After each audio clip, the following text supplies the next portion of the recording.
हमने चैप्टर 2 में qualities and qualification of company secretary discuss किया। अब हमारा नेक्स्ट टॉपिक आता है कि appointment of company secretary and it's legal provisions. तो हमने कोई पर्सन चूज कर लिया है जिसकी क्वालिटीज एंड क्वालिफिकेशन जो रिक्वायर्ड थी उससे मैच होती है, तो अब हमारा नेक्स्ट स्टेप क्या होगा कि उसकी अपॉइंटमेंट करनी होती है। तो वो अपॉइंटमेंट करने के लिए लीगल प्रोविजन क्या होंगे, जो लॉ है कंपनीज एक्ट 2013 है उसमें लीगल प्रोविजंस क्या है वो हम इस टॉपिक में डिस्कस करते हैं कि वो लीगल प्रोविजंस कौन से फर्स्ट हमारा लीगल प्रोविजन है कि as per the companies act 2013 subscribe capital is 5 crore और more, appointment of secretary is mandatory कब बनता है, जब सब्सक्राइब कैपिटल 5 करोड़ और मोर हो जाती है तब। अब देखते हैं कि सब्सक्राइब कैपिटल क्या है। तो सब्सक्राइब कैपिटल क्या होगी कि जब शेयर कंपनी इश्यू करेगी तो ऐसी पॉसिबिलिटीज कम है कि सारे शेयर सब्सक्राइब हो जाए। ऐसा भी हो सकता है कि कुछ शेयर अनसब्सक्राइब रहे, मतलब कि उतनी एप्लीकेशन ना आए। इफ 1000 शेयर सब्सक्राइब किए थे उसमें से ओनली 800 एप्लीकेशन आई है, 200 अनसब्सक्राइब रहे हैं। तो यहाँ पे कंपनी की सब्सक्राइब कैपिटल कितनी होगी, जितने रुपीस पर शेयर होगी उससे मल्टीप्लाई यहाँ पे करेंगे तो वो उसकी सब्सक्राइब कैपिटल बनेगी।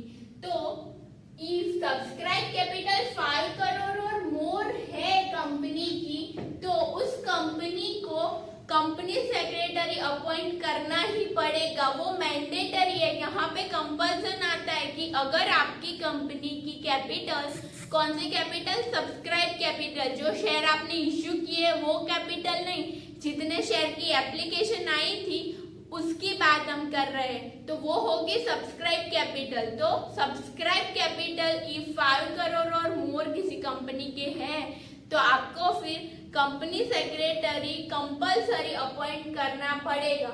और अपॉइंट करने के लिए सारे जो rules and regulation companies act में दिए गए हैं वो फॉलो करने होंगे। तो ये हमारा हुआ फर्स्ट प्रोविजन। उसके बाद नेक्स्ट क्या आता है, only living person can be appointed. आप रोबोट अपॉइंट नहीं कर सकते, कोई इंस्टीट्यूशन को अपॉइंट नहीं कर सकते कंपनी सेक्रेटरी के वर्क के लिए। कोई स्मॉल इंस्टीट्यूशन है जो सर्विसेज प्रोवाइड करती है, लीगल सर्विसेज प्रोवाइड करती है, तो आप उसे अपॉइंट नहीं कर सकते, आपको एज लिविंग पर्सन ही अपॉइंट करना पड़ेगा, कोई रोबोट नहीं चलेगा।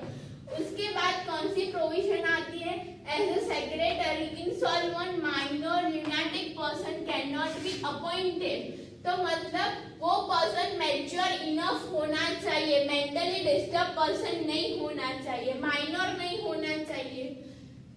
तो ये थी लीगल प्रोविजन की, वो माइनर, इंसॉल्वेंट नहीं होना चाहिए, ल्यूनाटिक पर्सन नहीं होना चाहिए, मेंटली डिसेबल नहीं होना चाहिए। और उसके साथ साथ हमारी नेक्स्ट प्रोविजन क्या होगी, बोर्ड ऑफ डायरेक्टर का रिजोल्यूशन पास होना चाहिए for the appointment of company secretary. ये हमने कुछ प्रोविजन देख लिया, अब हमें डिसाइड कर ही लिया कि वो पर्सन को लेना ही है कंपनी के में, तो उसके लिए बोर्ड ऑफ डायरेक्टर की मीटिंग होगी और बोर्ड ऑफ डायरेक्टर की मीटिंग में रिजोल्यूशन पास होगा। रिजोल्यूशन पास किस पे होगा, for the appointment of company secretary. Company secretary को अपॉइंट करने के लिए रिजोल्यूशन पास किया जाएगा और वो रिजोल्यूशन पास होगा तभी कंपनी सेक्रेटरी को अपॉइंट किया जा सकता है। बोर्ड ऑफ डायरेक्टर की कंसेंट के बिना नहीं किया जा सकता। और उसके बाद बोर्ड ऑफ डायरेक्टर के रिजोल्यूशन के बाद हमारा नेक्स्ट प्रोविजन क्या है कि जो सेक्रेटरी जिसे हम अपॉइंट करना चाहते हैं उसके पास हमें विलिंग सर्टिफिकेट लेना होगा। Willing certificate taken from secretary to work as a key manager person. उस पर्सन से हमें ये सर्टिफिकेट लेना होगा कि वो as a key manager person work करना चाहता है willingly. Willingly certificate taken from a secretary to to work as a key manager person. तो उसके बाद क्या आएगा, फॉर्म MGT 14 जो फॉर्म है वो फिलअप करना होगा। उसके साथ क्या अटैचमेंट आएगी, resolution of board of director with consent letter to work as a key manager person. तो ये 3 डॉक्यूमेंट है, कौन से है, फर्स्ट है MGT 14, ये फॉर्म फिलअप करना होगा। ये सब किसमें आता है, MCA में, मिनिस्ट्री ऑफ कॉमर्स अफेयर्स में ये फॉर्म की रिक्वायरमेंट होती है, वो फिलअप करना होगा। उसके बाद आपको क्या अटैच करना होगा, रिजोल्यूशन बोर्ड ऑफ डायरेक्टर का। उसके बाद कंसेंट लेटर मतलब हमने यहाँ देखा कि विलिंगनेस सर्टिफिकेट जो हमने सेक्रेटरी से लिया था, तो consent letter as a to work as a key manager person. तो ये 3 डॉक्यूमेंट अटैच करके हमें किसे भेजने, रजिस्ट्रार ऑफ कंपनीज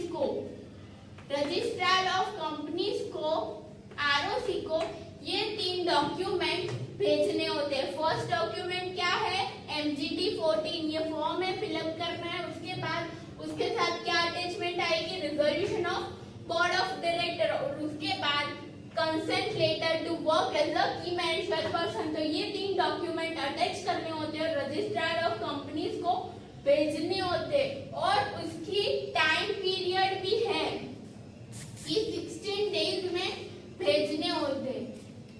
3 डॉक्यूमेंट है, MGT 14, रिजोल्यूशन है और कंसेंट लेटर है, और कितने दिन में भेजने, 16 डेज में भेजने।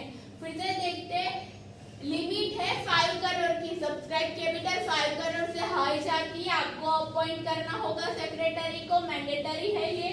देन लिविंग पर्सन अपॉइंट करना है। उसके बाद आता है कोई माइनर पर्सन अपॉइंट नहीं करना, इंसॉल्वेंट नहीं होना चाहिए, और वो पर्सन यूनाइटेड भी नहीं होना चाहिए। उसके बाद आता है बोर्ड ऑफ डायरेक्टर का रिजोल्यूशन पास होना रिक्वायर्ड होता है regarding for the appointment of company secretary. और उसके बाद आता है विलिंगनेस सर्टिफिकेट, जिसे हम किससे लेंगे, सेक्रेटरी से, कि वो विलिंगली कंपनी में वर्क करना चाहते हैं एज ए की मैनेजर पर्सन। और उसके बाद आता है फॉर्म फिलिंग, और उसे कहाँ भेजना होता है, ROC में, कितने दिन में, 16 डेज में। तो ये स्टूडेंट्स हमारा हुआ appointment of. Okay students, so after the appointment of a secretary, we will see the function and the duties of a company secretary. अब company secretary को legal provisions जो थे सब उसके साथ अपॉइंट कर लिया है, तो उसके बाद उसके फंक्शन क्या होगी, उसके ड्यूटीज क्या होगी जो उसे फुलफिल करनी होगी, वो हम डिस्कस कर दे। फर्स्ट डिस्कस करेंगे कि उसके फंक्शन क्या है। तो फर्स्ट है to report to board of director as per rules applicable to company. Company secretary को किसे रिपोर्ट करना है, बोर्ड ऑफ डायरेक्टर को। तो बोर्ड ऑफ डायरेक्टर, उसका जो हेड होगा, जो डायरेक्टर होंगे बोर्ड ऑफ डायरेक्टर्स, उसे रिपोर्ट करना होगा as per the rules applicable to company को जो भी रूल्स एप्लीकेबल होते होंगे, जो भी एक्ट एप्लीकेबल होते होंगे, उसके रिगार्डिंग कंपनी सेक्रेटरी को रिपोर्ट करना होगा बोर्ड ऑफ डायरेक्टर को। Then he has to ensure that company maintaining secretarial standards.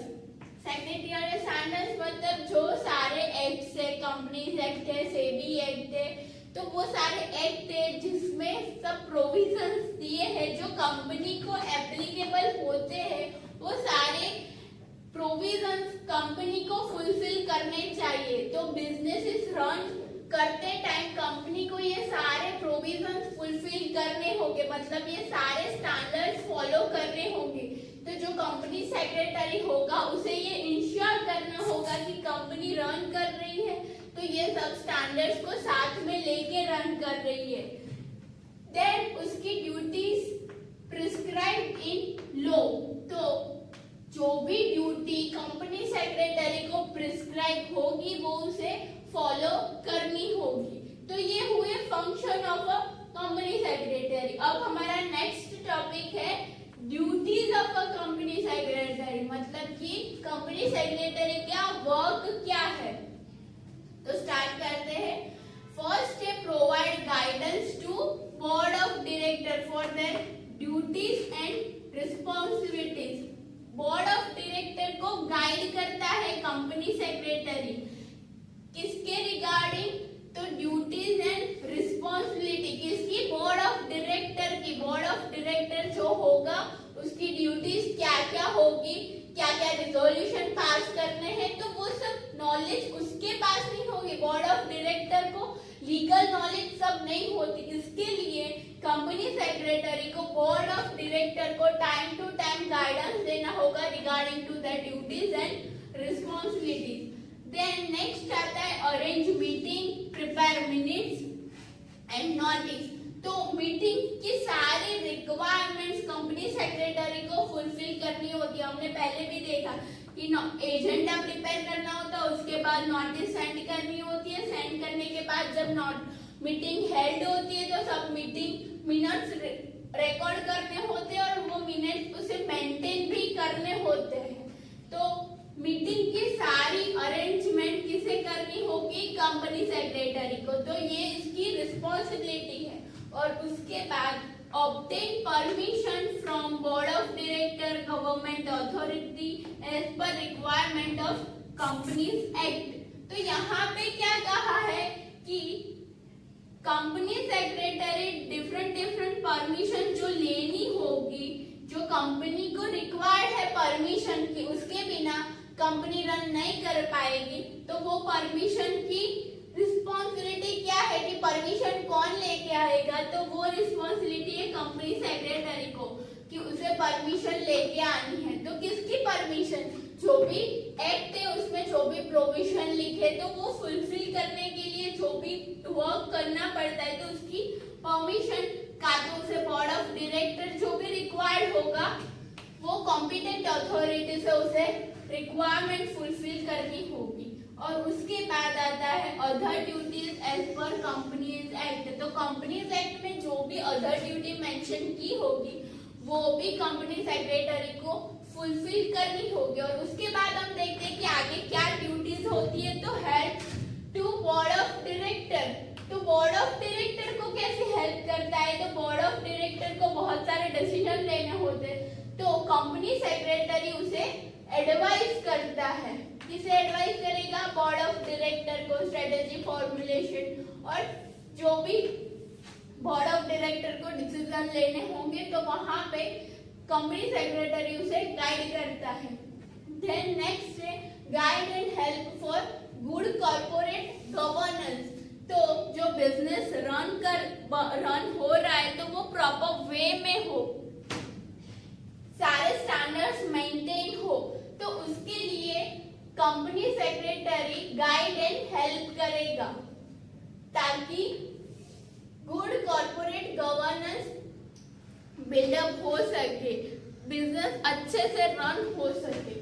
Then duties as and when allotted by board of director. तो बोर्ड ऑफ डायरेक्टर जो भी ड्यूटी असाइन करेंगे वो भी फुलफिल कंपनी सेक्रेटरी को करनी पड़ेगी। जो भी ड्यूटीज कंपनीज एक्ट में होगी, जो भी बोर्ड ऑफ डायरेक्टर असाइन करेंगे वो सारी ड्यूटीज कंपनी सेक्रेटरी को करनी पड़ेगी। उसके बाद आता है रिपोर्ट टू वेरियस अथॉरिटीज। तो उसे पहले रिपोर्ट करना है था बोर्ड ऑफ डायरेक्टर को, बिकॉज वो कंपनी के ओनर्स होते, तो उसे रिपोर्ट करना होता है। देन डिफरेंट अथॉरिटी को, गवर्नमेंट अथॉरिटी को भी रिपोर्ट करना होता है, मतलब कि वहां पे जाके कंसेंट लेनी होती है। तो वो सब वर्क, लीगल वर्क किसका आएगा? कंपनी सेक्रेटरी का। तो ये स्टूडेंट्स हमारा हुआ function and duties of a company secretary.